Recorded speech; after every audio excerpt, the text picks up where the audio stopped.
Hi, my name is Charlie McGrath. I'm the founder of WideAwakeNews.com and a host on the Rinse Radio Network, co-founder of Doomcast. Be aware. Be aware of the actions going on right now in Eastern Europe. I know we're supposed to be distracted by the death of Robin Williams. We're supposed to be distracted by the airstrikes against ISIS or ISIL or the IS, the Islamic State, inside of Iraq. But understand, World War III is underway, and it begins not in Iraq, not in Libya, not in Syria, not in Afghanistan. It begins in Ukraine. Now, there's an announced deal where humanitarian aid is going to be allowed into eastern Ukraine. This is in the media if you dare to dig below the headlines. However, it is a deal that involves the Red Cross going in, but it also involves Russia sending troops into eastern Ukraine. Every side wants to look like they're doing the humanitarian right thing. Ukraine, Kiev, wants to look like they're allowing peace, or they're allowing aid to come in to the people of Donetsk and Luhansk, the people that have been obliterated, as many people that have been killed there as that were killed inside of Gaza during this last campaign. A region that is just absolutely devastated by an IMF, an International Monetary Fund backed government in Kiev. They say they want to allow for humanitarian efforts to go forth. Russia says they want to allow humanitarian efforts into eastern Ukraine. But the basic principle on this situation inside of Ukraine is simple. Kiev is going to do what the International Monetary Fund tells them to do, which is put down this rebellion. This is their one and only goal. They don't care about the people in eastern Ukraine. They talk about Donetsk like it's had 1 million people in it that are suddenly gone, and anybody left there is a terrorist or a sympathizer thereof. Like suddenly 1 million people vanished. You have Russia who's talking about allowing and helping Red Cross get into this region to help the afflicted people. But don't make any mistake about it.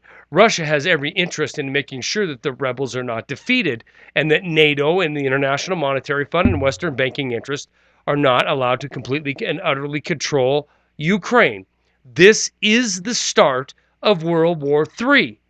I don't, believe it or not, like it or not, the actions that are happening right now that are barely being covered by establishment media point to World War III. Even my co-host on Doomcast thinks I'm out of left field when I talk about this, but I'm not.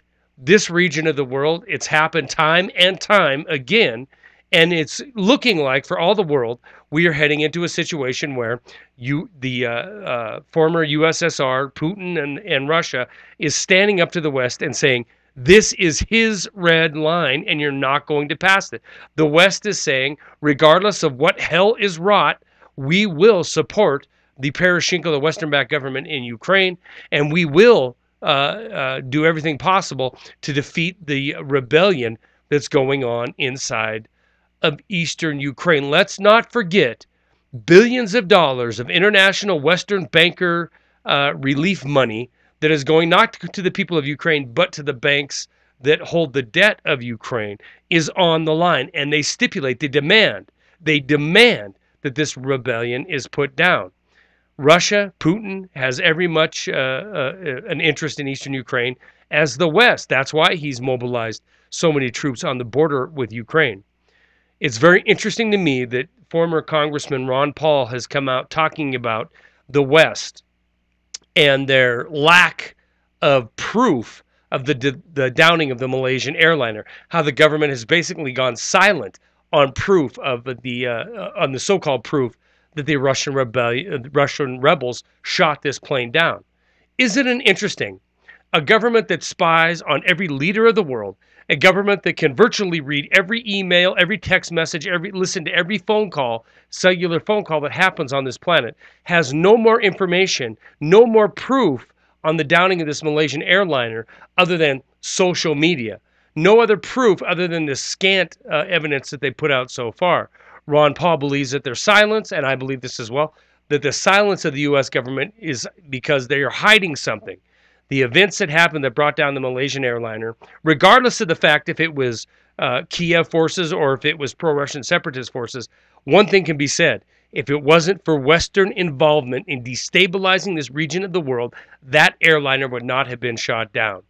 Russia, Putin is not going to let eastern Ukraine fall. Donetsk is cut off. There will be military intervention by the former Soviet Union, Russia. There will be military intervention by Putin in the coming days. You can forget about this pop culture news that's being put before you right now. The destabilized Middle East, the destabilized North Africa. Your future truly lies in what happens inside of Eastern Europe. Stories are attached. That's all I got.